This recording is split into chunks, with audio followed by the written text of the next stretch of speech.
গোখরো, yes sir. কেউটে, হাজির। Ratel, yes sir. হেলে, উপস্থিত। দাঁড়াস, ইয়েস স্যার। চন্দ্র চন্দ্র। বোরা হবে স্যার, চন্দ্র বোরা। হ্যাঁ আমারও তাই মনে হচ্ছিল, কিন্তু এখানে BARA লেখা আছে আর কি।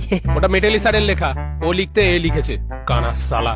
ও আচ্ছা আচ্ছা, যাকে দুধরাজ, ইয়েস স্যার। তুতুর, ইয়েস স্যার। শঙ্খচূড়, প্রেজেন্ট। শাখামুটি। Yes sir. কি তোমরা দুজনে একসাথে বসে কেন? পাশাপাশি তো অনেক বেঞ্চ আছে। স্যার ওকে ছাড়া আমি থাকতে পারি না। নিজেকে ধরে রাখতে পারি না। না না, এটা তো তোমার মামার বাড়ি না। প্রেম করতে হলে পার্কে যাও, পুকুর পাড়ে ব্যাঙ ভাজা খাও, কিন্তু ক্লাসের মধ্যে এসব তো আমি অ্যালাউ করতে পারি না। স্যার আমাকে কিন্তু ঘাটাবেন না। আপনি হয়তো জানেন না আমার মামা আফ্রিকার ডন ব্ল্যাক মাম্বা। একবার বললে না আপনাকে ঝোড়া সাপ থেকে খোঁড়া সাপ করে দেবো। হ্যাঁ স্যার, ওর মামা কিন্তু খুব ডেঞ্জারাস। হেলেকে এমন চট দিয়েছিল, এখনো ওরকম হেলেই থাকে। তার থেকে ওসব ছাড়ুন, রোল কাল তো হয়ে গেছে। এবার আমাদের ছুটি দিন, গড়তে যাব।